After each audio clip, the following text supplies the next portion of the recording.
అమ్మా మొదటిగా మొదటి కొరింథీ 10వ అధ్యాయం 11వ వచనం, దాని తర్వాత రోమిలికి రాసిన పత్రిక 15వ అధ్యాయం 4వ వచనం. ఎందుకు లేఖనము రాయబడి ఉన్నది అది మనం చూసేసి ముందుకు వెళ్దాం. ఈ సంగతులు దృష్టాంతరములుగా వారికి సంభవించి యుగాంతమందున మనకు బుద్ధి కలుగుటగా రాయబడింది. బుద్ధి కలుగుటకై లేఖనము రాయబడేది. అలాగే రోమిలికి రాసిన పత్రిక 15వ అధ్యాయం 4వ వచనం చదవమ్మా. ఏలయనగా ఓర్పు వలనను లేఖనం వలన ఆదరణ వలనను మనకు నిరీక్షణ కలుగుటకే పూర్వమందు రాయబడినవన్నీ మనకు బోధ కలుగు నిమిత్తము రాయబడి ఉంది. థ్యాంక్ యూ అమ్మా. నేను కూడా ఇంగ్లీష్లో చదువుతున్నాను. For everything that was return in the past was written to teach us, so that through endurance and the encouragement of the scriptures we might have hope. మనలో నిరీక్షణ పుట్టించుటకై లేఖనము రాయబడి ఉన్నది. చిన్న ప్రార్థన చేసేసి మనం ముందుకు సాగుదాం. తండ్రి, ఈ సమయం బట్టి ఎంతో వందనాలు తండ్రి. అలర్ట్ అండ్ అవేక్ పరిచర్య బట్టి ఎంతో వందనాలు. ఇద్దరు సహోదరులు, బ్రదర్ ఇజ్రాయెల్ గారు, బ్రదర్ విజయ్ గారికి మీరు ఇచ్చిన ఈ దర్శనం బట్టి ఎంతో వందనాలు తండ్రి. వాళ్ళు ఎంతో ప్రయాసంతో ఈ వేదికని స్థాపించటమే కాదు, ఎంతో ప్రయాసపడి ఈ పరిచర్యని ముందుకు తీసుకొని వెళ్తున్నారు. ఇద్దరు సహోదరులని దీవించండి, ఆశీర్వదించండి. అలాగే తండ్రి, ఈ వేదిక మీద ఈ సాయంత్రం వేళ వచ్చిన ప్రతి వ్యక్తిని మీ చేతిలో అప్పచెప్తున్నాం. ఈ సాయంత్రం వేళ వాళ్ళ గృహాల్లో వాళ్ళు రిలాక్స్ అవుతూ ఉండవచ్చు, కానీ ఎంతో ఆసక్తితో మేము వాక్యపరంగా ఆత్మికంగా మేము బలపరచబడాలి అని మంచి కోరికలతో వచ్చి ఉన్నారు. మీరు ఆశ కలిగిన ప్రాణాన్ని తృప్తిపరిచే దేవుడై ఉన్నారు. అందరిని కూడా మీరు తృప్తిపరుస్తున్నారు, దీవిస్తున్నారు, ఆశీర్వదిస్తున్నారని మేము నమ్ముచున్నాం. నిష్ప్రయోజకమైన మీ దీన దాసుని నించోబెట్టి ఈ సమయంలో మీ మహిమార్థమై వాడుకుంటున్నారు తండ్రి. దాన్ని బట్టి నేను మిమ్మల్ని స్తుతిస్తున్నాను. ఈ దినం, ఈ వేళ, ఈ పూట ఏమేం పాఠాలు మీరు మా కొరకు ఏర్పరచుకొని ఉన్నారో అదంతా కూడా మా విశ్వాస నేతలు నెప్పి బయలుపరుస్తారని నమ్ముచు ఈ వినపములు మేము యేసుక్రీస్తు పరిశుద్ధమైన వేడుకుంటున్నాం. Amen, amen, amen. ఎప్పుడు లెక్కనే నేను 2 స్లైడ్స్, జనరల్ స్లైడ్స్ చూపించేసి నేను ఆదికాండం 49వ అధ్యాయం చివరి భాగంకి నేను వెళ్తాను.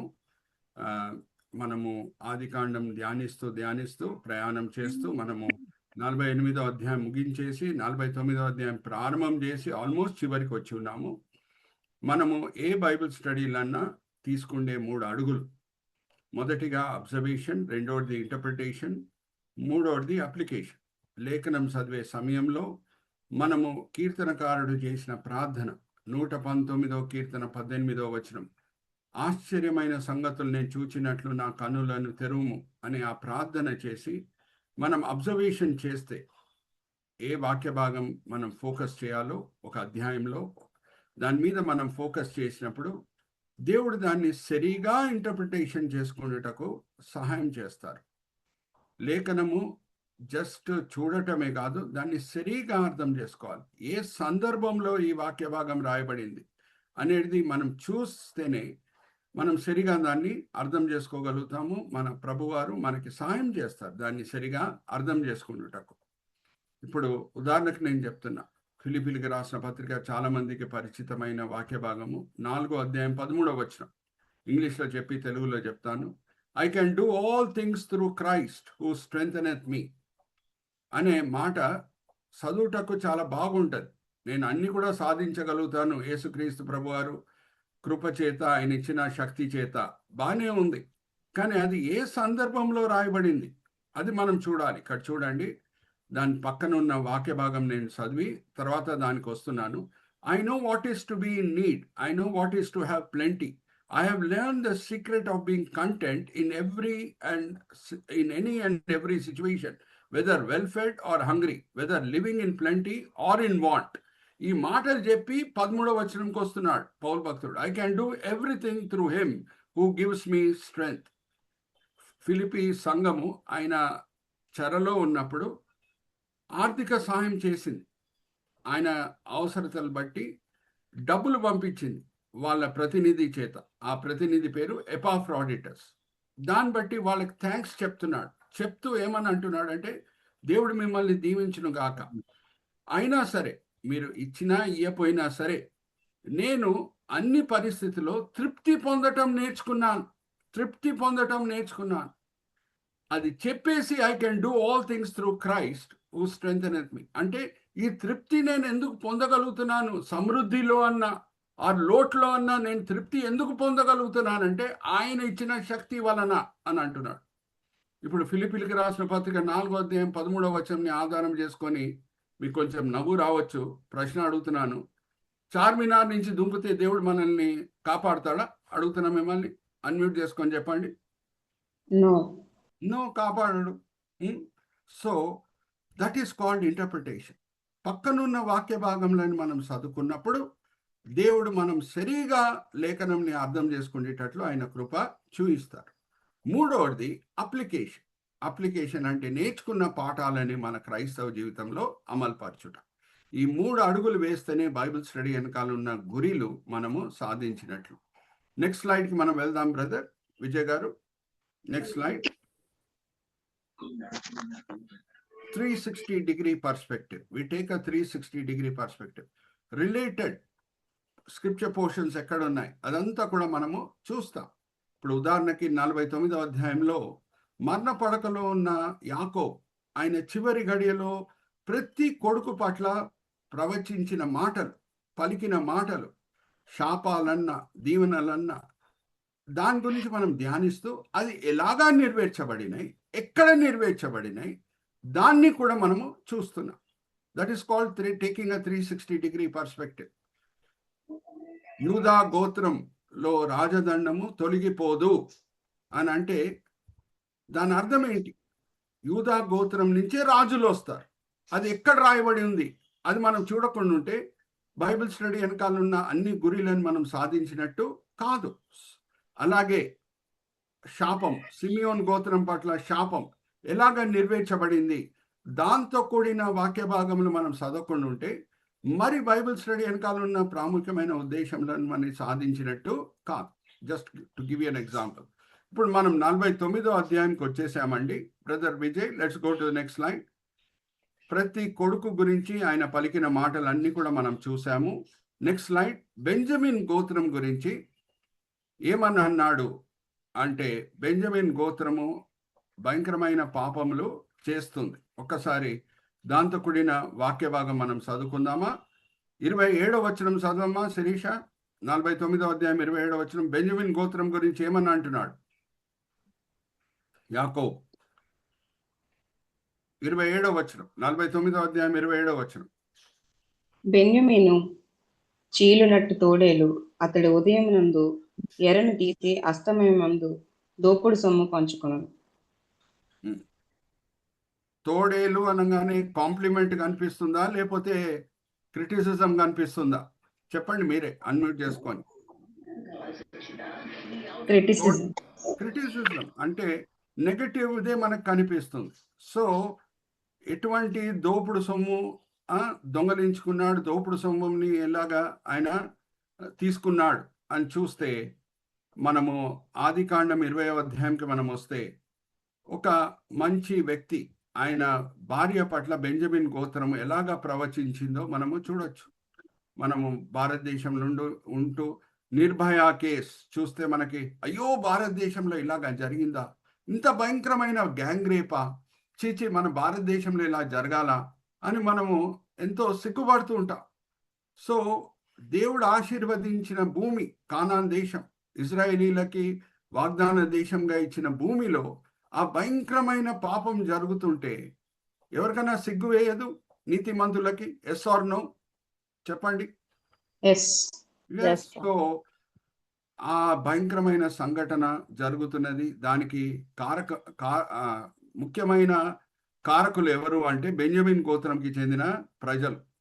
సో వేరే 11 గోత్రాలు వెళ్ళి ఆ దుష్టులని మీరు మాకు అప్పజెప్పండి, మేము వాళ్ళని శిక్షిస్తామని అన్నప్పుడు బెంజమిన్ గోత్రంలో ఏదన్నా మంచితనం ఉండుంటే ఎవరు ఆ భయంకరమైన పాపం చేశారో, ఎవరు ఆ దుష్టులో వాళ్ళని వేరే గోత్రం వాళ్ళకి అప్పచెప్పేవారు. కానీ బెంజమిన్ గోత్రం ఏం చేస్తుందంటే వేరే గోత్రాలతో యుద్ధం చేస్తుంది ఆ దుష్టులను కాపాడుటకు.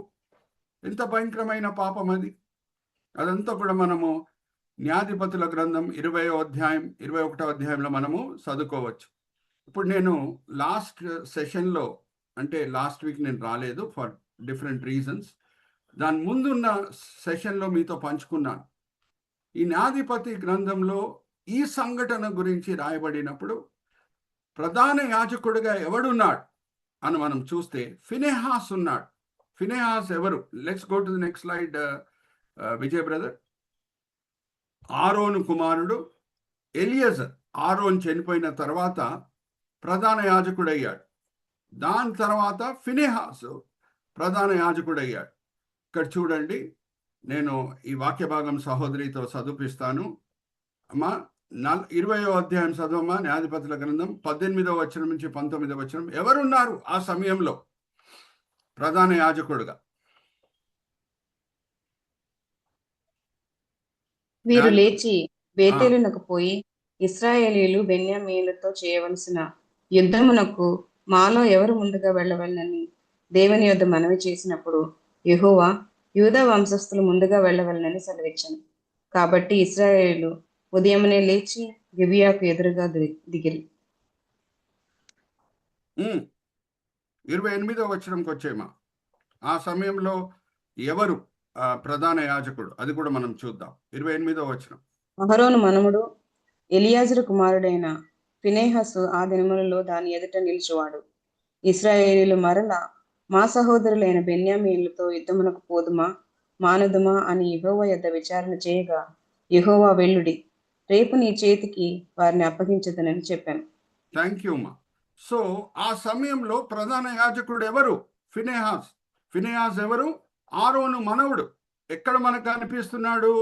ఇలాగే ఒక భయంకరమైన పాపం చేసినప్పుడు ఇశ్రాయేలీయులు ఫినెహాసు ఒక పరిశుద్ధమైన ఉగ్రత చూపిస్తూ, కోపం చూపిస్తూ ఆ నేరస్తుడైన సిమియోన్ గోత్రంకి చెందిన నాయకుడు జిమ్రి అనే నాయకుడిని ఎవరితో ఆయన వ్యభిచరిస్తున్నాడో, కోస్బీ అనే ఒక స్త్రీతో, మోయాబు స్త్రీతో ఇద్దరిని కలిసి పొడుస్తున్నాడు.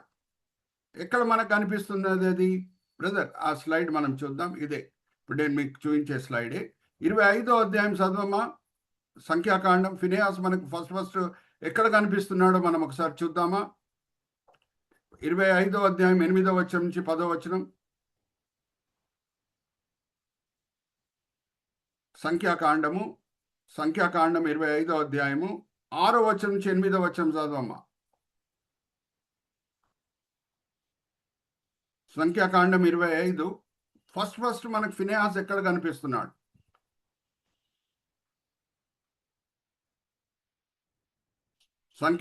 అన్మ్యూట్ చేసుకోమా శిరీష. ఇదిగో మోషే కన్నుల ఎదుటను ప్రత్యక్ష గుడారం యొక్క ద్వారము నెద్ద ఏడ్చుచుండిన ఇశ్రాయేలు సర్వ సమాజం యొక్క కన్నుల ఎదుటను ఇశ్రాయేలు ఒకడు తన సహోదరుల యొద్దకు ఒక బెన్యామీను స్త్రీని తోడుకొని వచ్చెను. యాజకుడు అహరోను మనముడును ఎలియాజరు కుమారుడైన ఫినెహాసు అది చూచి సమాజము నుండి లేచి ఈటెను చేత పట్టుకొని పడక చోటుకి ఆ ఇశ్రాయేలుని వెంబడి వెళ్ళి ఆ ఇద్దరిని అనగా ఇశ్రాయేలీయుని ఆ స్త్రీని కడుపులో గుండా దూసుకొని పోన్నట్లు పొడిచెను. అప్పుడు ఇశ్రాయేలులో నుండి తెగులు నిలిచిపోయారు. ఇప్పుడు ఫినెహాస్ మనకు అక్కడ కనిపిస్తున్నాడు. అంటే మోషే బతుకున్నాడు, ఆరోన్ కూడా బతుకున్నాడు. ఇంకా వాళ్ళు వాగ్దాన దేశంని యెహోషువ నాయకత్వం కింద ఇంకా వాళ్ళు స్వతంత్రించుకోలేదు, స్వాధీనపరచుకోలేదు. అప్పుడే ఫినెహాస్ బతుకున్నాడు. ఇప్పుడు నేను ఒక టైం లైన్తో కూడిన స్లైడ్ నేను మీకు చూపిస్తాను. టైం లైన్తో కూడిన స్లైడ్. ఈ న్యాయాధిపతుల గ్రంథము నేను మిమ్మల్ని అడుగుతున్నా, మీరు అన్మ్యూట్ చేసుకొని నాకు జవాబు ఇవ్వండి. 20వ అధ్యాయం 21వ అధ్యాయం న్యాయాధిపతుల గ్రంథం అంటే న్యాయాధిపతుల గ్రంథంలో మొదటి భాగమా చివరి భాగమా? చెప్పండి, అన్మ్యూట్ చేసుకోండి.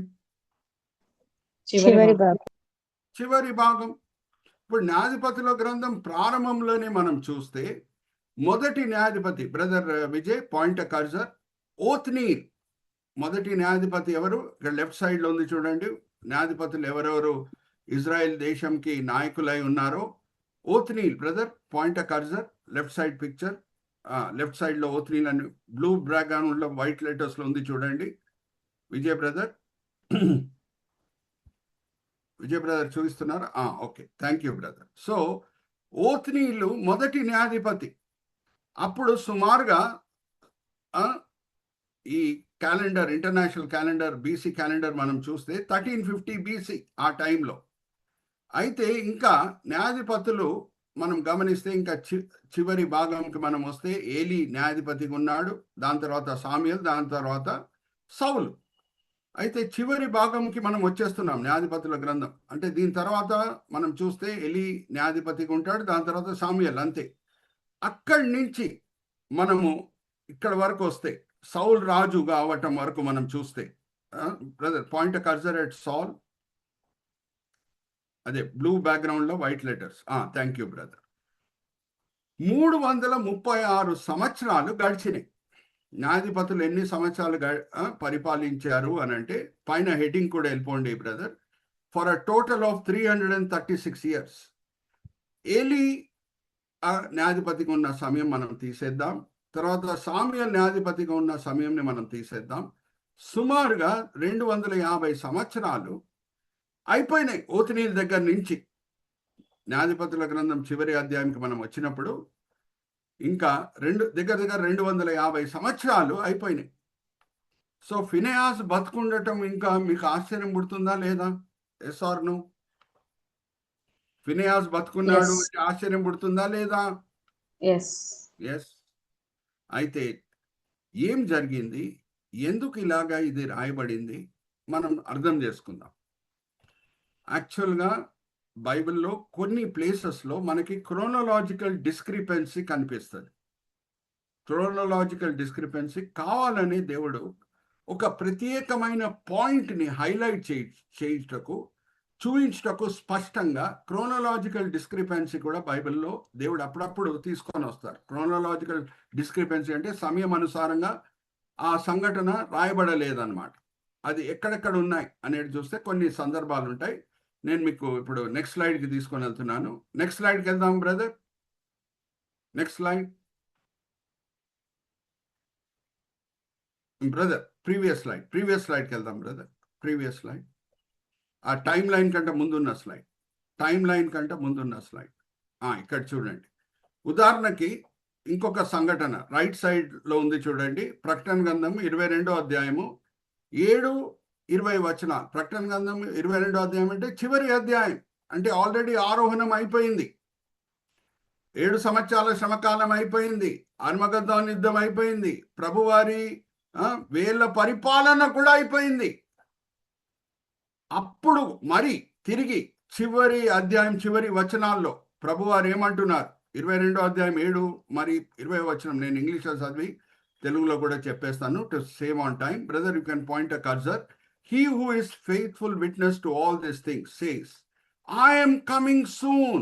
Amen. Come Lord Jesus. అరే, ఆల్రెడీ ఆరోహణం అయిపోయింది, 7 సంవత్సరాల శ్రమకాలం అయిపోయింది, అర్మగద్దోన్ యుద్ధం అయిపోయింది, వేల పరిపాలన కూడా అయిపోయింది, కొత్త భూమి కొత్త ఆకాశం సమయంలో చివరి వచనాల్లో ఐఎమ్ కమింగ్ సూన్ అంటే ఆ ఆరోహణం ప్రాముఖ్యతని ప్రభువారు బల్లగుద్ది చెప్తున్నారు. అందుకే చివరిలో కూడా ఐఎమ్ కమింగ్ సూన్ అనే మాట వస్తున్నది. Are you all understanding? ఇక్కడ చూడండి, వెంటనే బ్రదర్ విజయ్ మనకి ఎక్సలెంట్ టెక్నికల్ కోఆర్డినేషన్ చేస్తూ ఆ వాక్య భాగం కూడా మనకు చూపిస్తున్నారు. ఇదే ఇంకా చివరి వచనం అన్నమాట. He who testifies to these things says, yes, I am coming soon. Amen. Come Lord Jesus. అంటే ఆరోహణం ప్రాముఖ్యత చూపించుటకు ఈవెన్ చివరి అధ్యాయము చివరి వచనంలో ప్రభువారు వస్తున్నాను అని చెప్తున్నారు. యాక్చువల్లీ సంఘటనల ప్రకారం మనం చూస్తే క్రోనలాజికల్ డిస్క్రిపెన్సీ, ఎందుకంటే ఆల్రెడీ ఆరోహణం అయిపోయింది. కానీ ఏదో ఒక పాయింట్ని హైలైట్ చేయుటకు, ఈ సందర్భంలో ఆరోహణం ప్రాముఖ్యత చూయించుటకు కావాలని క్రోనలాజికల్ డిస్క్రిపెన్సీ ఉంది. సో న్యాయాధిపతుల గ్రంథంలో ఎందుకు ఈ క్రోనలాజికల్ డిస్క్రిపెన్సీ, అది మనం అర్థం చేసుకుందాం. This is called taking a 360 perspective. మనం దాటి వెళ్ళిపోవచ్చు. బెంజమిన్ శపించబడింది, బెంజమిన్ గోత్రం భయంకరమైన పాపం చేస్తుంది అనే వచనం చదివేసి మనం 50వ అధ్యాయంకి వెళ్ళిపోవచ్చు. కానీ ఎందుకు మనం ఆగి ఇంత లోతులు వెళ్తున్నామంటే we're taking a 360 perspective. We're touching all the related subjects.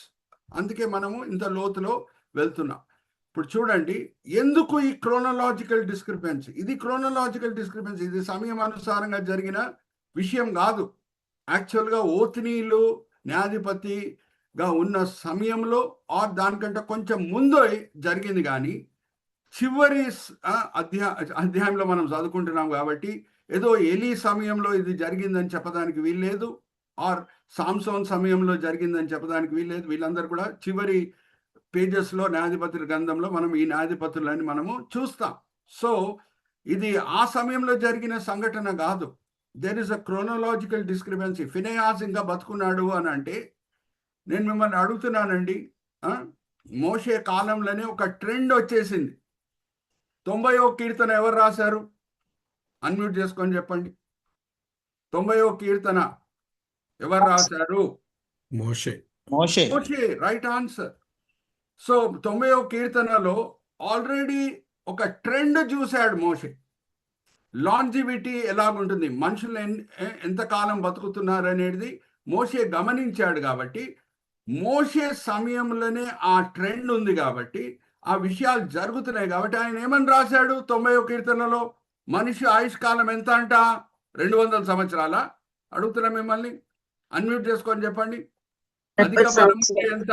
70 సంవత్సరాలు. అధిక బలం ఉంటే ఎంత చెప్పండి. నార్మల్ గా 70, అధిక బలం ఉన్న 80 years. Very good sister Shirisha. So Phinehas ఎలా బతుకుంటాడండి? ఫినెహాస్ ఇంకా బతుకుండటము not possible. So why this chronological discrepancy?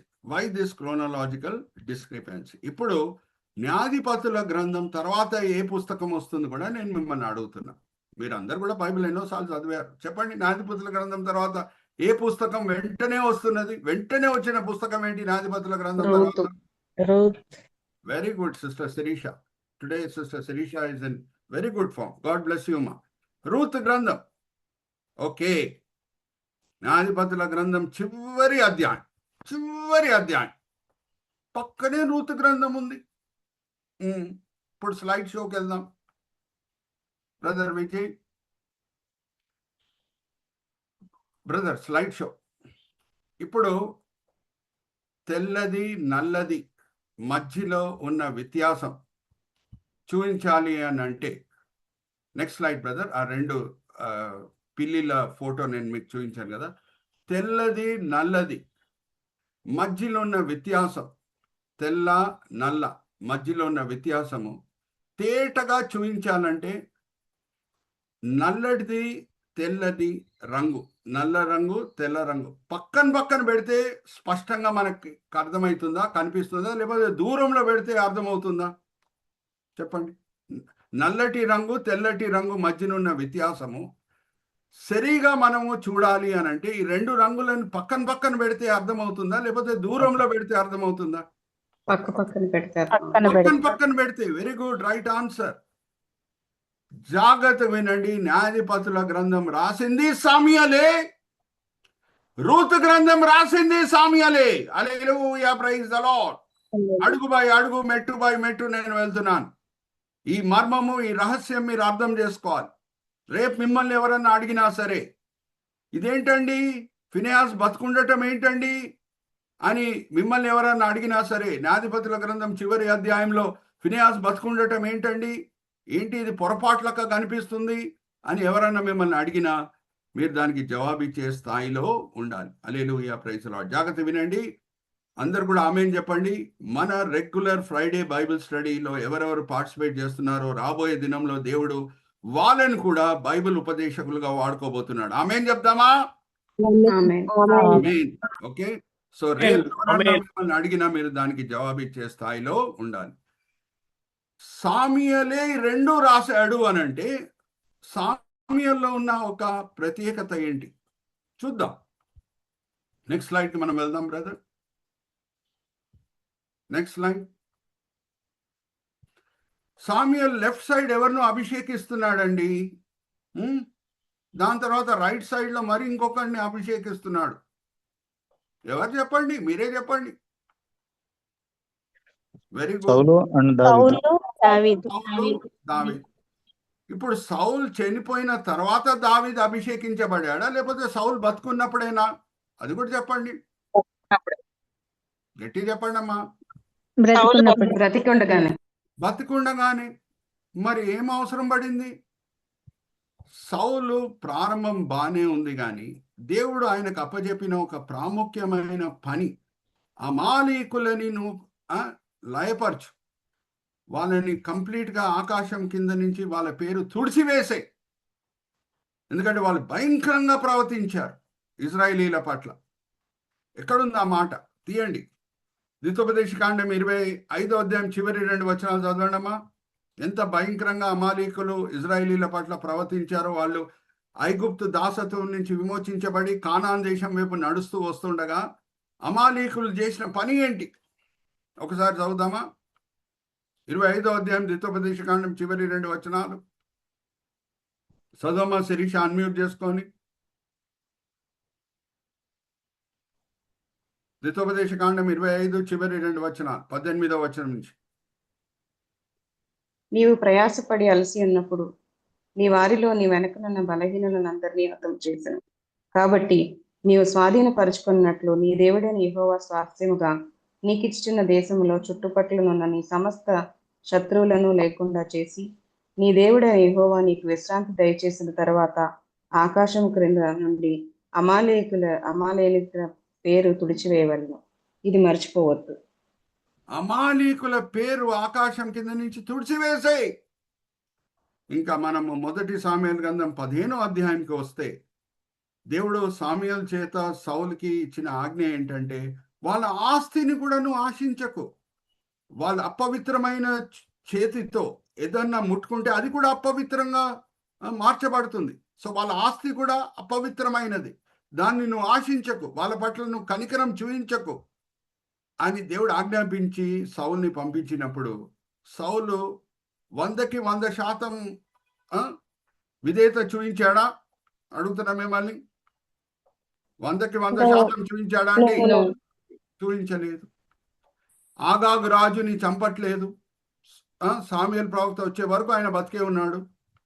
ఇంకా చెప్పాలి అని అంటే వాళ్ళ ఆస్తిని ఆశిస్తున్నాడు, వాళ్ళ గొర్రెలు, వాళ్ళ మేకలు, దాన్ని ముట్టుకోవద్దు అని దేవుడు అంటే దాన్ని ఆశిస్తున్నాడు. ఆ కాలంలో ఆస్తి అంటే బ్యాంక్ బ్యాలెన్స్ కాదు. ఆ కాలంలో ఆస్తి అంటే బంగారం, వెండి, లేకపోతే గొర్రెలు, మేకలు, అంతే. దాన్ని ఆశిస్తున్నాడు. సో దేవుడు ఆయనని తీసివేసేశాడు రాజుగా. ఎవరిని అభిషేకించాడు? సామ్యుయేలు ద్వారా దావీదుని. ఇప్పుడు మరి మిమ్మల్ని ఒక ప్రశ్న అడుగుతున్నాను. దేవుడు దావీదుని ఎన్నుకున్నాడు, దావీదు గొప్ప కార్యములు చేస్తున్నాడు, దావీదు ఈయనకంట ఎక్కువ పేరు పొందేస్తున్నాడు అనగానే సౌలు దావీదు పట్ల ప్రేమ చూపించాడా లేకపోతే ద్వేషమా? చెప్పండి. చంపుటకు ప్రయత్నిస్తున్నాడు, ఆయన పేరు చెడగొట్టడానికి ప్రయత్నిస్తున్నాడు. ఆ సందర్భం కూడా మనం చూద్దాం. 1 సామ్యుయేలు గ్రంథం 22వ అధ్యాయం 6వ వచనం నుంచి 8వ వచనం. ఆయన సైనికులను పిలిపించి, అలాగే దేశమంతా కూడా దావీదు పేరుని చెడగొట్టడానికి ప్రయత్నిస్తున్నాడు. నా కొడుకుని కూడా కలుపుకున్నాడు, నన్ను సింహాసనం నుంచి దించుటకు, నన్ను సింహాసనం నుంచి తీసివేయుటకు నా కొడుకులను కూడా కలుపుకున్నాడు దావీదు. అంత భయంకరంగా ప్లాన్ చేస్తున్నాడు అని తప్పు న్యూస్, చెడ్డ న్యూస్ దేశమంతా కూడా వ్యాపించేటట్లు, దావీదు పేరు చెడిపోయేటట్లు చేస్తున్నాడు. ఒకసారి చదవమ్మా. 1 సామ్యుయేలు గ్రంథం 22వ అధ్యాయం 6వ వచనం నుంచి 8వ వచనం.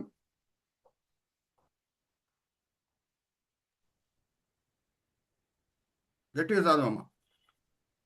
దావీదును అతని జనులను ఫలాని చోటనున్నానని సౌలునకు వర్తమానమైంది. అప్పుడు సౌలు గిబియా దగ్గర రామాలో ఒక పిచ్చుల వృక్షము క్రింది దిగి ఈటి చేత పట్టుకుని ఉండను. అతని సేవకులు అతని చుట్టూ నిలిచి ఉండగా సౌలు తన చుట్టూ నిలిచి ఉన్న సేవకులతో ఇట్లనెను, బెన్యామీనులారా ఆలకించుడి. యెష్షయి కుమారుడును మీకు పొలమును ద్రాక్ష తోటలను ఇచ్చిన మిమ్మును సహస్రాధిపతులుగాను శతాధిపతులుగాను చేయన మీరెందుకు నా మీద కుట్ర చేయుచున్నారు? నా కుమారుడు యెష్షయి కుమారునితో నిబంధన చేసిన సంగతి మీలో ఎవడునూ నాకు తెలియజేయలేదే? నేడు జరుగునట్లు నా కొరకు పొంచి ఉన్నట్లుగా నా కుమారుడు నా సేవకుని పులికొరపి నన్ను నా నిమిత్తము మీలో ఎవరికి చింత లేదే. థ్యాంక్ యూ మా. దావీదు పేరు చెడగొడుతున్నాడు. దావీదు అని కూడా చెప్పట్లేదు, జెస్సీ కుమారుడు, యూదా గోత్రంకి ఎక్కడో పుట్టిన గొర్రెల కాపరి. అలాగా తప్పు ప్రచారం చేస్తున్నాడు, తప్పు ప్రచారం దావీదు గురించి. ఇప్పుడు సామియలు ఇదంతా వింటూ దావీదుకి విరోధంగా తప్పు ప్రచారం జరుగుతున్నది అని వింటూ నిశ్శబ్దంగా ఉంటాడండి సామియలు? చెప్పండి, నిశ్శబ్దంగా ఉంటాడా? ఉంటాడు. సో ఏం తెలియజేస్తాడు? దావీదు దేవుని చేత ఎంపికబడిన వ్యక్తి.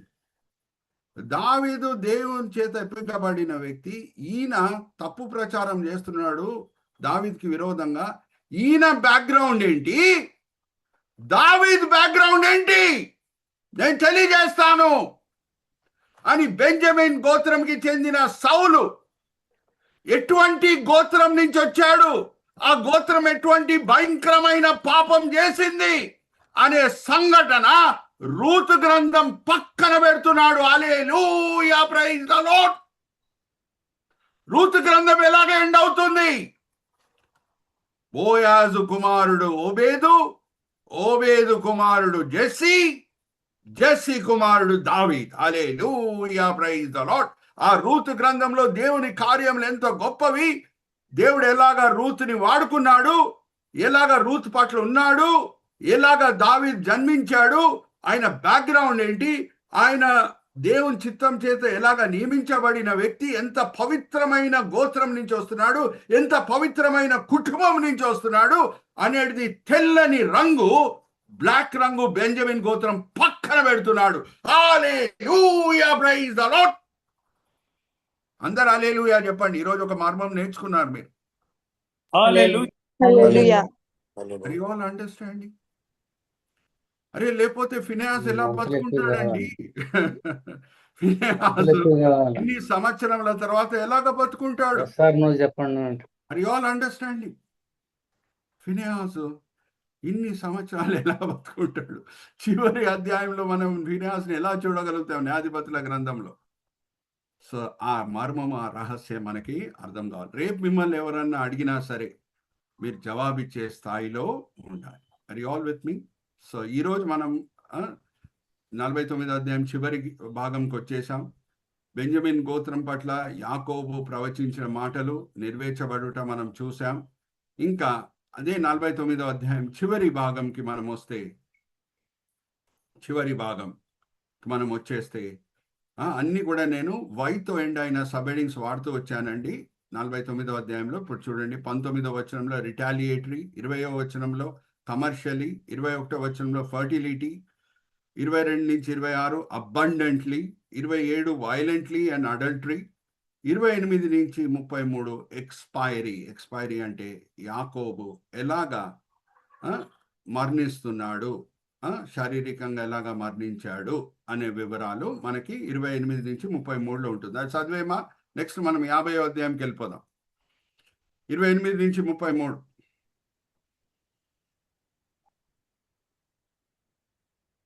అవి అన్నీ ఇశ్రాయేలు 12 గోత్రముల వారి తండ్రి వారిని దీవించుచు వారితో చెప్పినది ఇదే.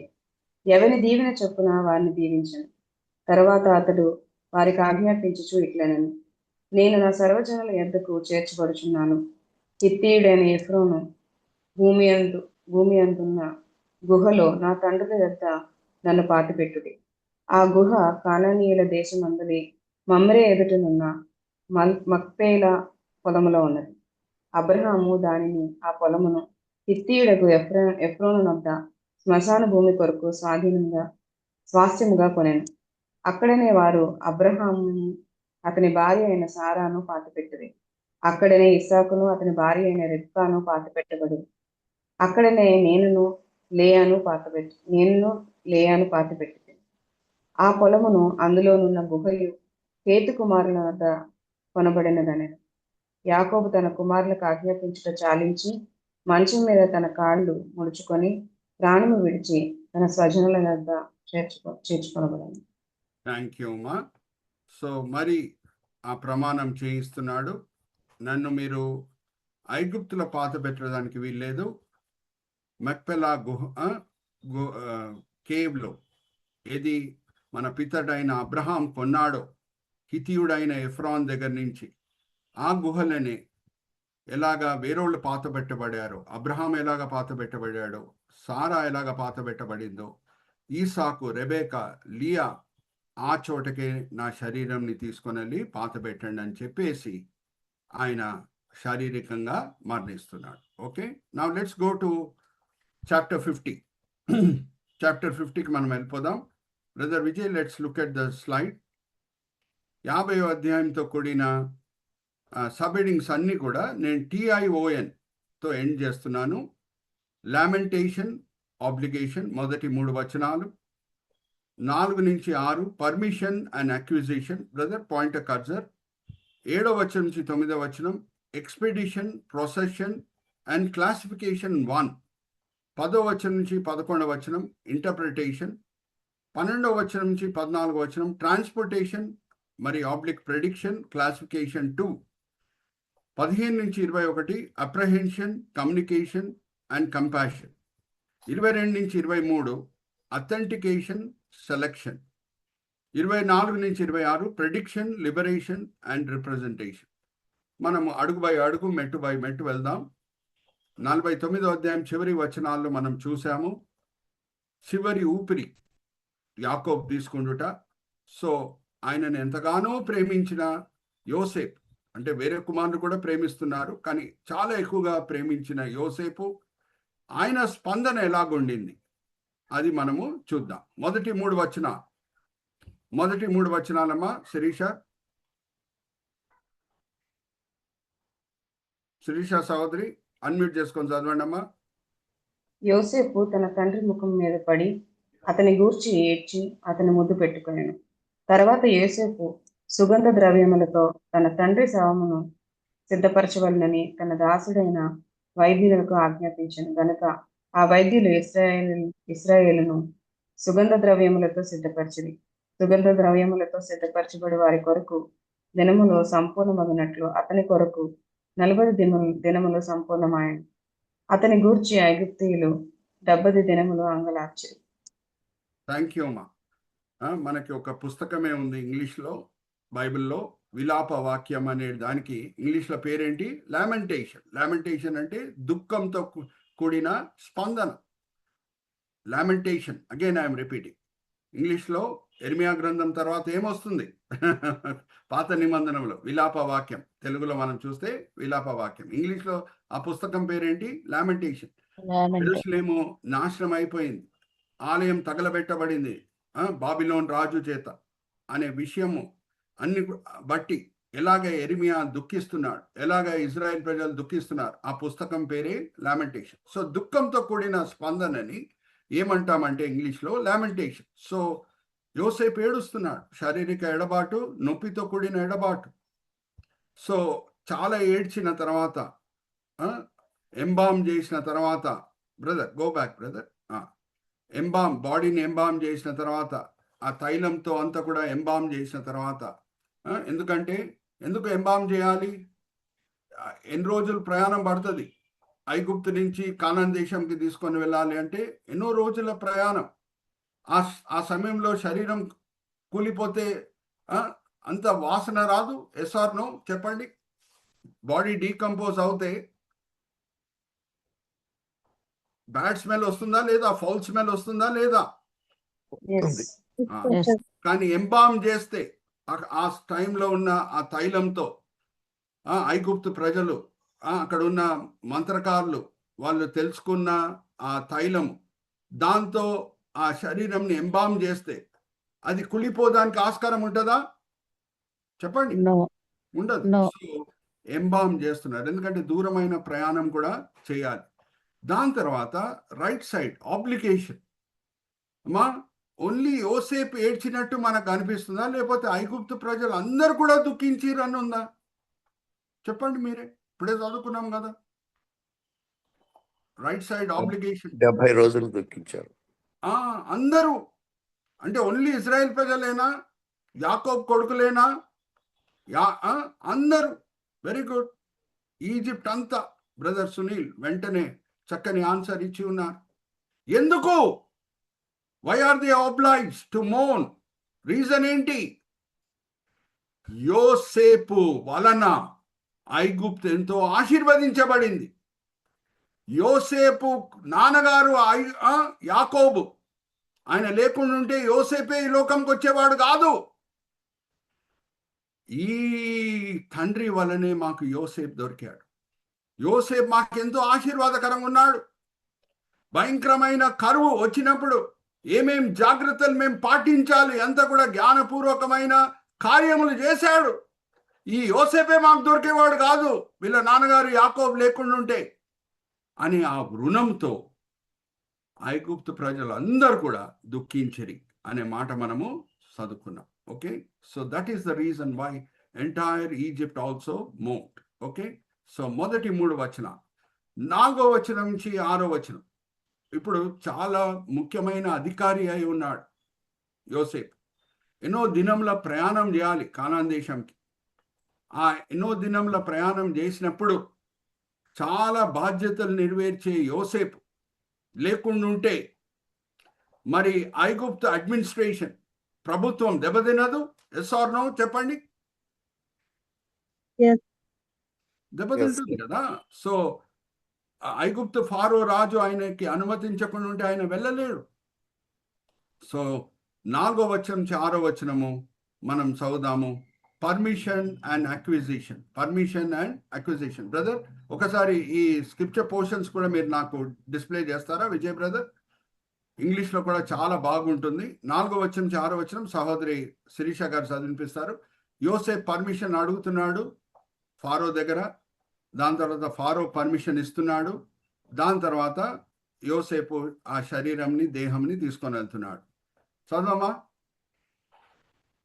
అతని గూర్చిన అంగలార్పు దినములు గడిచిన తర్వాత యోసేపు ఫరో ఇంటి వారితో మాట్లాడి, మీ కటాక్షము నా మీద నున్న ఎడల మీరు అనుగ్రహించి నా మనవి ఫరో చెవిని వేసి, నా తండ్రి నా చేత ప్రమాణం చేయించి, ఇదిగో నేను చనిపోవచున్నాను, కనానులో నా నిమిత్తము సమాధి తవ్వించుతుంది కదా, అందులోనే నన్ను పాతి పెట్టవలనని చెప్పాను. కాబట్టి సెలవైతే నేను అక్కడికి వెళ్ళి నా తండ్రిని పాతి పెట్టి మరల వచ్చేదనని చెప్పుడాను. అందుకు ఫరో, అతడు నీ చేత చేయించిన ప్రమాణం చెప్పున వెళ్ళి నీ తండ్రిని పాతి పెట్టుమని సెలవిచ్చింది. థ్యాంక్ యూ అమ్మా.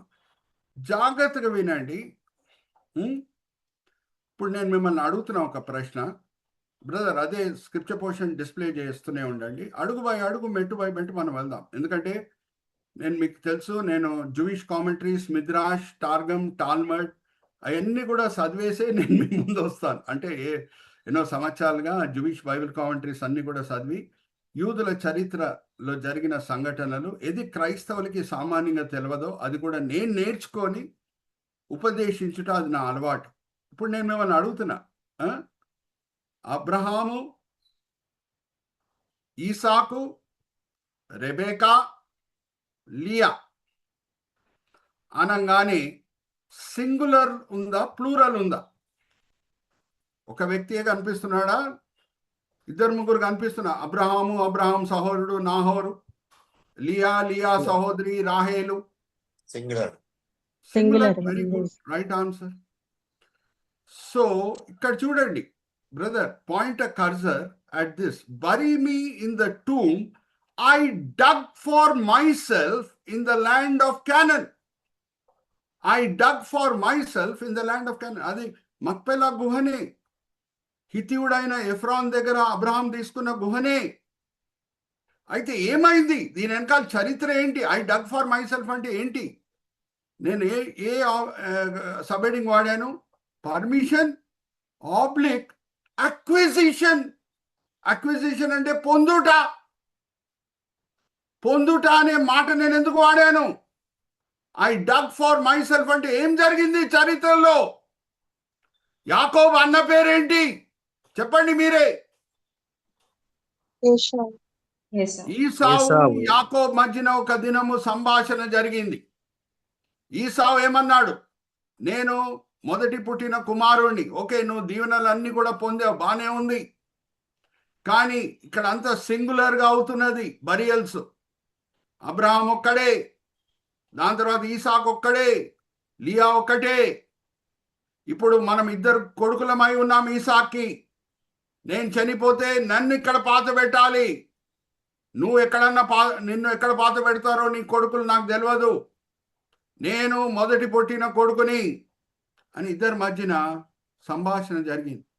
అప్పుడు లాబాన్ దగ్గర ఏమేమి ఆస్తి పొందాడో యాకోబ్, మన మిద్రాష్, టార్గమ్, టాల్మడ్ ఈ మనం చదివితే మనకు అర్థమవుతుంది ఏమేం పొందాడో. అక్కడ ఆస్తి, బంగారం, వెండి ఏం పొందాడో దాంట్లో ఎక్కువ వరకు వెండి బంగారం ఈసావుకి ఇచ్చి యాకోబు ఆయన దగ్గర మాట తీసుకున్నాడు. ఏమనంటే నేనే ఇక్కడ పాత పెట్టబడాలి, నువ్వు కాదు అని. Hallelujah, praise the lord. Are you all understanding? I dug for myself. అరే దాని అర్థం ఏంటి? I dug for myself అంటే నేను ప్రత్యేకించుకున్నాను. నా చోట అనేది ఆ గుహలో నేను ప్రత్యేకించుకున్నాను. అది న్యాచురల్గా నాకు రాలేదు. న్యాచురల్గా వెళ్తే జస్ట్ ప్రకృతి ప్రకారంగా మనం వెళ్తే ఈసావు అక్కడ పాత పెట్టబడాలి, ఎందుకంటే ఆయన మొదట్లో పుట్టాడు. ఓకే, నేను దీవెనలు నేను అన్ని కూడా దొంగతనంతో నేను సంపాదించాను, కానీ న్యాచురల్ ఇస్ న్యాచురల్. అందుకు ఈసావుకి ఫస్ట్ హక్కు కలుగుతుంది అక్కడ. సో ఈసావు హక్కుని కూడా నేను కొనుక్కున్నాను. ఎంతో వెండి బంగారం ఇచ్చి ఈసావు దగ్గర యాకోబు అక్కడ పాత పెట్టుటకు ఆ అధికారం అనేది ఆయన కొనుక్కున్నాడు. అందుకే we are using that word permission oblique acquisition. Permission oblique acquisition. Okay, ఇదంతా కూడా మనకి జూయిష్ బైబిల్ కామెంటరీస్ అవుతేనే మనకు అర్థమవుతుంది. Midrash, Targum and Talmud. ఎప్పుడన్నా మీకు అవకాశం దొరికితే మీరు ఆన్లైన్లో చదవచ్చు, చాలా బాగుంటుంది. ఆశ్చర్యమైన విషయాలు క్రైస్తవులకి తెలియంది కూడా మనం అక్కడ చదువుకోవచ్చు. Okay, so let's go back to the slide show brother. Slide షోకి మనం వెళ్దాం. మనం ఆల్రెడీ చూసిన సబెడింగ్స్ అన్ని రైమింగ్ సబెడింగ్స్. మొదటిగా లామెంటేషన్ అండ్ ఆబ్లిగేషన్, తర్వాత పర్మిషన్ ఆబ్లిక్ అక్విజిషన్. ఇప్పుడు 7వ వచనం నుంచి 9వ వచనం ఎక్స్పెడిషన్. ఒక పెద్ద గుంపు, యోసేపు, ఆయన అన్నలు, కొడుకైన బెంజమిను, ఇంకా ఐగుప్తు అధికారులు, వాళ్ళందరూ కూడా ఒక సైన్యంగా ఐగుప్తు ఇచ్చిపెట్టి కానాన్ దేశం వైపు నడుచుకొని వెళ్తున్నారు. సో దాన్ని మనం ఏమని వాడుతున్నాము? Expedition, procession and classification 1. And classification 1 అంటే ఎక్కడ 1 ఉంటుందో మరి క్లాసిఫికేషన్ 2 కూడా ఖచ్చితంగా ఉంటుంది. ఓకే, సో క్లాసిఫికేషన్ 1 మీద ఒక్కసారి కర్సర్ పెట్టండి విజయ్ బ్రదర్. క్లాసిఫికేషన్ 1 మీద విజయ్ బ్రదర్ కర్సర్ పెడుతున్నారా? Classification 1. Okay, very good. Classification 2 మీద కూడా పెట్టండి. కింద ఉంది చూడండి, క్లాసిఫికేషన్ 2. ఎందుకు క్లాసిఫికేషన్ 1 అండ్ క్లాసిఫికేషన్ 2 అనేది వాడుతున్నాం? మరి మిద్రాష్, టార్గమ్, టాల్మడ్ చదివితేనే ఇదంతా మనకి అర్థమవుతుంది. ఓకే, అడుగు బై అడుగు, మెట్టు బై మెట్టు మనం వెళ్దాం. So expedition, procession and classification. 7వ వచనం నుంచి 9వ వచనము సహోదరి శిరీష చదివి వినిపించినప్పుడు మన బ్రదర్ విజయ్ గారు మనకి ఇంగ్లీష్లో కూడా చూపిస్తారు. నేను కూడా ఇంగ్లీష్లో చదువుతాను. తర్వాత నేను ఒక ప్రశ్న అడుగుతాను, మీరు దానికి జవాబిచ్చే స్థాయిలో ఉండాలి. ఓకే, ఫస్ట్ 9 నుంచి 7 క్లాసిఫికేషన్ 1 ఉంది, 12 నుంచి 14 క్లాసిఫికేషన్ 2 ఉంది. ఓకే, సో ఏంటి అదంతా కూడా మర్మాలు మనము అర్థం చేసుకుందాం. సో మొదటిగా 7వ వచనం నుంచి 9వ వచనం. Brother you can show in English and Telugu also. Brother Vijay 7వ వచనం నుంచి 9వ వచనం చదవమ్మా. కాబట్టి యోసేపు తన తండ్రిని పాతిపెట్టుటకు పోయాను. అతనితో ఫరో ఇంటి పెద్దలైన అతని సేవకులందరూ, ఐగుప్తు దేశపు పెద్దలందరూ, యోసేపు ఇంటి వారందరూ, అతని సహోదరులను, అతని తండ్రి ఇంటి వారును వెళ్ళిరి. వారు తమ పిల్లలను, తమ గొర్రెల మందలను, తమ పశువులను మాత్రము గోషేను దేశములో విడిచిపెట్టిరి. మరియు రథములను, రౌతులను అతనితో వెళ్ళినందున ఆ సమూహము బహు విస్తారమాయను. పెద్ద ప్రొసెషన్. పెద్ద ఎక్స్పెడిషన్. ఓకే, జాగ్రత్త వినండి. ఇప్పుడు యోసేపుతో బాటి యోసేపు అధికారులు, తర్వాత యోసేపు సహోదరులు. బ్రదర్, స్క్రిప్చర్ పోర్షన్ కూడా మనం చూద్దామా? ఇంకా మనకందరు కూడా ఈజీగా అర్థమవుతుంది. సహోదరి శిరీష గారు చాలా చక్కగా చదివినిపించారు. మనము ఆ స్క్రిప్చర్ పోర్షన్ కూడా ఒకసారి చూద్దామా? ఇక్కడ చూడండి. సో జోసెఫ్, ఇక్కడ కర్సర్ పెట్టి చూపించండి brother. So Joseph went up to bury his father. All Pharaoh's officials accompanied him, the dignitaries of his court and all the dignitaries of Egypt, besides all the members of Joseph's household and his brothers and those belonging to his father's household. Only their children and their flocks and herds were left in Goshen. ఇక్కడ చూడండి, ఒక order మనకు అనిపిస్తుంది. లేఖనమంతా కూడా పరిశుద్ధాత్మ ప్రేరేపణతో రాయబడేను. So పరిశుద్ధాత్మ ప్రేరేపణతో రాయబడేను అని అంటే లేఖనంలో ఉన్న క్రమంలో కూడా ఒక పరిశుద్ధాత్మ ప్రేరేపణ మనకు అనిపిస్తుంది. ఏ ముందు బి రాదు, బి ముందు సి రాదు. యాకోబు బావి పక్కన యేసుక్రీస్తు ప్రభువారు ఆరాధన గురించి చెప్తూ సమరయ స్త్రీతో ఏమంటున్నారు? అమ్మా, ఎక్కడ మనం ఆరాధిస్తున్నామో అది ముఖ్యం కాదమ్మా, ఎలాగా మనం ఆరాధిస్తున్నామో ముఖ్యము. ఆత్మతోనూ సత్యంతోనూ మనం ఆరాధిస్తున్నామా, అది ముఖ్యమమ్మా అని అంటున్నారు. కానీ సత్యంతోనూ ఆత్మతోనూ అని అంటున్నారా? అడుగుతున్నా మిమ్మల్ని. ఆత్మతోనూ సత్యంతోనూ అని అన్నారా? ఆ క్రమం మనకు అనిపిస్తుందా? లేకపోతే సత్యంతోనూ ఆత్మతోనూ అని అన్నారా? ఆత్మతోను సత్యంతోను. అంటే పరిశుద్ధాత్మ దేవుని సహాయం ఉంటేనే ఆరాధన సత్యంగా దేవుని దృష్టిలో కనిపిస్తుంది. మరి ఆల్ అండర్స్టాండింగ్. ప్రతిదీ దేవుని చిత్తం ప్రకారంగా లేఖనం రాయబడింది. సో ఒక క్రమంలో ఉంది అని అంటే దాని వెనకాల ఒక కారణం ఉంది. Brother, go back brother. ఆదికాండంకి మనం వెళ్ళిపోదాం. ఆదికాండంకి మనం వెళ్ళిపోదాం, నో ప్రాబ్లం. ఇక్కడ చూడండి, యోసేపు తర్వాత మనం చూసింది అక్కడ క్రమం ఏంటంటే, యోసేపు తర్వాత మనం చూసిన క్రమం ఏంటంటే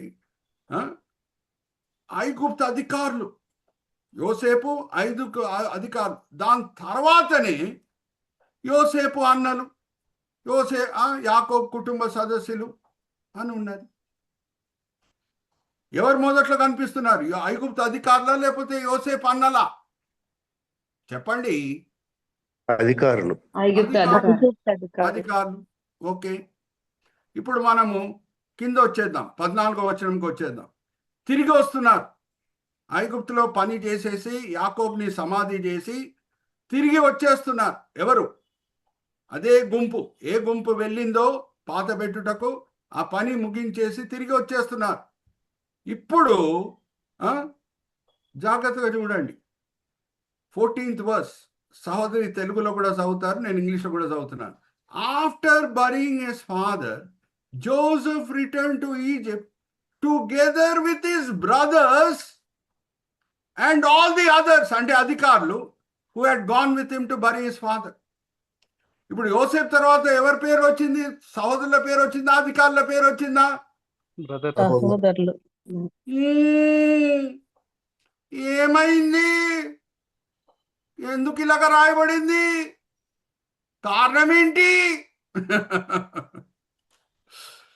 ఆశ్చర్యమైన సంగతులు నేను చూచినట్లు నా కన్నులను తెరువు. ఈ ప్రార్థన చేసి మనం లేఖనము చదివితే ఆశ్చర్యమైన సంగతులు దేవుడు మనకి చూపిస్తారు. ఓకే, ఎందుకు క్లాసిఫికేషన్ మారిపోతుంది? ఏమైంది? Brother, go back to the slide show. Brother.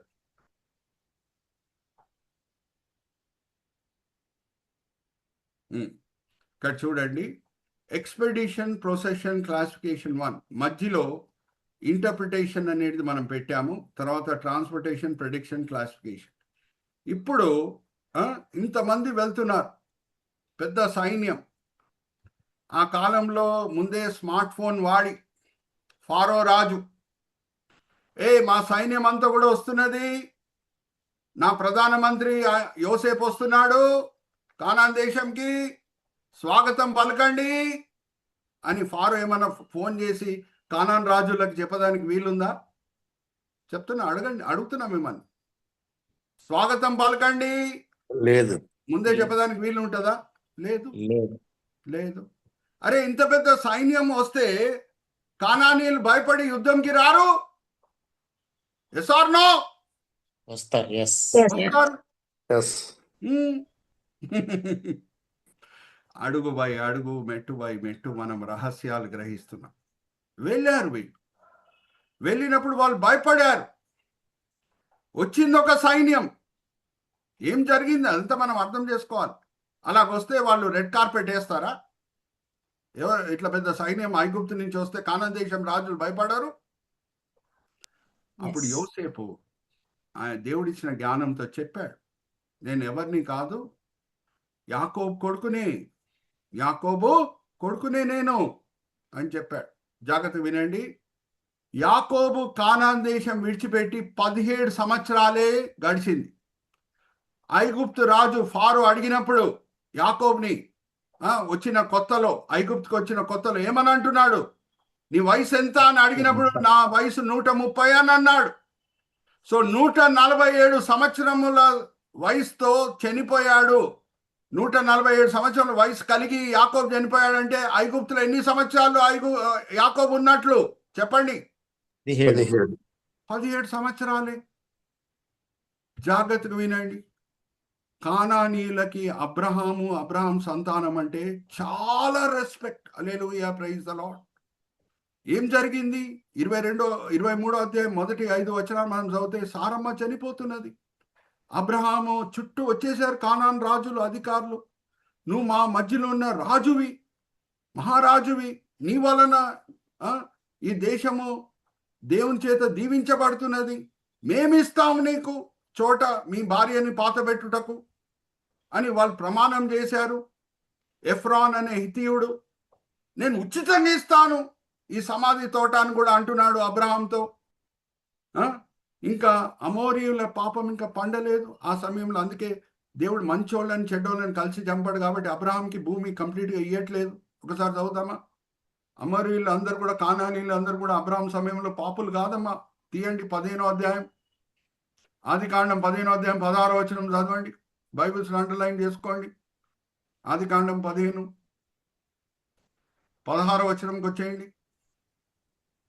అమోరీయుల అక్రమము ఇంకను సంపూర్ణము కాలేదు గనక నీ 4వ తరం వారు ఇక్కడికి మరల వచ్చదురని నిశ్చయముగా తెలుసుకోమని చెడ్డోళ్ళని దేవుడు చంపాడు. 4వ తరంలోనే వాళ్ళ పాపము పండుతుంది. కానీ అబ్రహాము సమయంలో ఉన్న అమోరీయులు మంచోళ్ళు. ఇప్పుడు అమోరీయులు ఎవరు మంచోళ్ళు? అబ్రహాము కొడుకైన ఈసాక్ గురించి వాళ్ళ పిల్లలకు చెప్పరా? అలాగే నెక్స్ట్ తరం అమోరీయులు యాకోబు ఎంత మంచోడు, అబ్రహాము మనవడని చెప్పరా? వాళ్ళ పిల్లలతో అమోరీయులు చెప్పరా? చెప్తారు. సో ఓన్లీ 17 సంవత్సరంలో వాళ్ళు యాకోబుని మర్చిపోలేదు. యోసేపు ఎప్పుడు ఆయనను ఇంట్రడ్యూస్ చేసుకున్నాడు, నేను మా అన్నలో వచ్చి ఉన్నాం, మా నాన్నగారిని పాత పెట్టుట కనగానే భయపడిన కానాన్ రాజులు, యుద్ధంకి సిద్ధపడిన కానాన్ రాజులు ఎంతో ప్రేమతో గౌరవం చూపిస్తూ వారికి స్వాగతం పలికారు. వాళ్ళు వచ్చారు, నాన్నగారిని సమాధి చేశారు. నాన్నగారిని సమాధి చేసి అక్కడి నుంచి బయలుదేరే సమయంలో ఐగుప్తు అధికారులు గ్రహించారు. జాగ్రత్త వినండి. ఐగుప్తు అధికారులు గ్రహించారు యాకోబు పట్ల కానానీయుల హృదయంలో ఎంత గౌరవం ఉంది అనేది గ్రహించారు. అప్పటి వరకు యోసేపు అన్నలు ఐగుప్తులో గోషేన్లనే ఉండేవారు. రూబేను, సిమియోను, యూదా, గాదు, జెబులాన్, ఇషాకారు, బెంజమిన్ అందరూ కూడా గోషేన్లో ఉండేవారు. ఐగుప్తు అధికారులు వాళ్ళ గురించి ఏమీ వాళ్ళకి తెలియదు.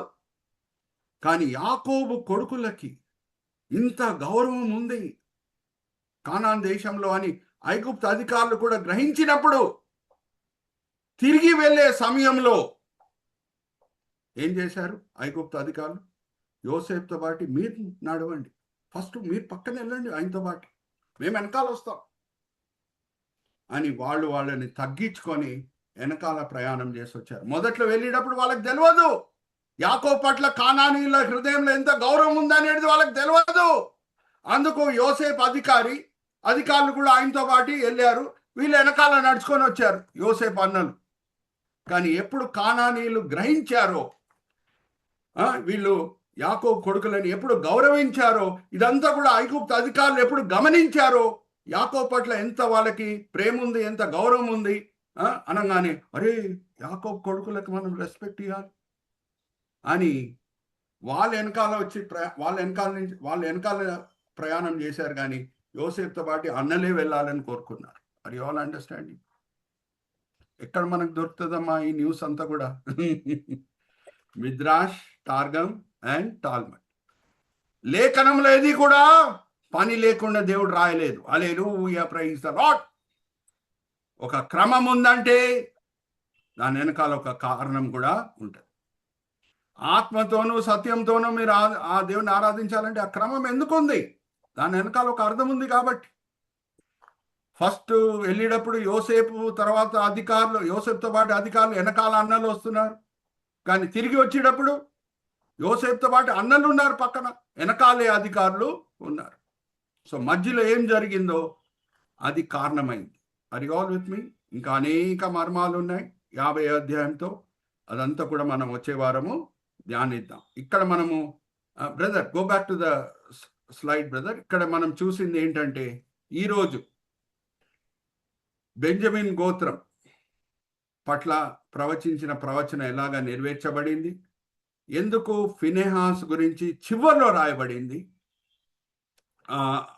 న్యాయాధిపతుల గ్రంథంలో. రూతు గ్రంథంకి ఆనుకొని ఎందుకు ఆ వాక్య భాగం ఉంది? న్యాయాధిపతుల గ్రంథం చివరి 2 అధ్యాయాలు ఎందుకు రూతు గ్రంథంకి ఆనుకొని ఉంది? అది మనం చూసాము. దాని తర్వాత 50వ అధ్యాయంలో లామెంటేషన్, బ్రదర్ కర్సర్ పెట్టండి, లామెంటేషన్ అండ్ ఆబ్లిగేషన్ మనం చూసాము. పర్మిషన్ అండ్ అక్విజిషన్ మనం చూసాం. యోసేపు ఎలాగో కొనుక్కున్నాడు ఈసావు దగ్గర. అక్కడ పాతబెట్టుటకు అధికారం ఎలాగ ఆయన కొనుక్కున్నాడు మనం చూసాం. ఎక్స్పెడిషన్, ప్రొసెషన్, క్లాసిఫికేషన్ 1 మనం చూసాం. అలాగే ట్రాన్స్పోర్టేషన్, ప్రెడిక్షన్ అండ్ క్లాసిఫికేషన్ 2 మనం చూసాం. క్లాసిఫికేషన్ 2 మాత్రమే చూసామండి. 10-11 వచనాల ఇంటర్ప్రిటేషన్ మనం ఇంకా చూడలేదు. వచ్చే వారం మనం చూడబోతున్నాం. 10-11 ఇంటర్ప్రిటేషన్ మనం చూడబోతున్నాం. 12-14 ట్రాన్స్పోర్టేషన్ అండ్ ప్రెడిక్షన్, అది కూడా మనం చూడలేదు. ఓన్లీ క్లాసిఫికేషన్ 2 చూసాం. ఇవన్నీ గొప్ప మర్మాలు ఉన్నాయి. అనేక విషయాలు మనం నేర్చుకునేవి ఉన్నాయి, మన క్రైస్తవ జీవితంలో అమలుపరిచేవి ఉన్నాయి. వచ్చే వారం అవన్నీ కూడా మనము దేవుని మీద ఆధారం పడి నేర్చుకుందాం. చిన్న ప్రార్థన చేసి నేను ఇజ్రాయెల్ బ్రదర్కి ఫ్లోరు అప్పచెప్తాను. తండ్రి, ఈ సమయం బట్టి ఎంతో వందనాలు. ఇక్కడ చేరిన నమ్మకమైన ఈ చిన్న మంద బట్టి ఎంతో వందనాలు తండ్రి. ఈ బిడ్డలు ఈ సమయంలో 23 మంది వాళ్ళ గృహాల్లో సాయంత్రం వేళ రిలాక్స్ అవుతూ ఉండవచ్చు, కానీ ఎంతో ఆసక్తితో మేము వాక్యపరంగా ఆత్మికంగా బలపరచబడాలి అని మంచి కోరికలతో వచ్చి ఉన్నారు. మీరు ఆశ కలిగిన ప్రాణంని తృప్తిపరిచే దేవుడై ఉన్నారు. అందరిని కూడా మీరు తృప్తిపరచున్నారు, దీవించున్నారు, ఆశీర్వదించున్నారు అని మేము నమ్ముచున్నాం. నిష్ప్రయోజకమైన మీ దీన దాసుడిని నించోబెట్టి మీ మహిమార్థమై వాడుకున్నారు తండ్రి. దాన్ని బట్టి నేను మిమ్మల్ని స్తుతిస్తున్నాను. ఈ దినం, ఈ వేళ, ఈ పూట ఏమేం పాఠాలు మీరు మాకు నేర్పించున్నారు, మేము వినే వాళ్ళంగానే కాకుండా అమలుపరిచే వాళ్ళంగా మమ్మల్ని సరిదిద్దండి. అలాగే విజయ్ బ్రదర్ ఎంతో ప్రయాసపడి ప్రతి బైబిల్ స్టడీ సెషన్ని ఆయన యూట్యూబ్లో అప్లోడ్ చేస్తున్నారు. అనేక మర్మాలు సార్వత్రిక సంఘ సభ్యులకు తెలియదు. ఈ చిన్న బైబిల్ స్టడీ చేత సార్వత్రిక సంఘం కూడా ఆశీర్వదించబడేటట్లు తండ్రి మీ కృప చూపించండి. మమ్మల్ని ప్రోత్సహించండి. ఈ వీడియో సెషన్స్ అన్నింటినీ కూడా మేము సర్క్యులేట్ చేయటకు ఈ విన్నపములు మేము యేసుక్రీస్తు పరిశుద్ధమైన నామములో వేడుకుంటున్నాం. ఆమేన్, ఆమేన్, ఆమేన్. Over to brother Israel.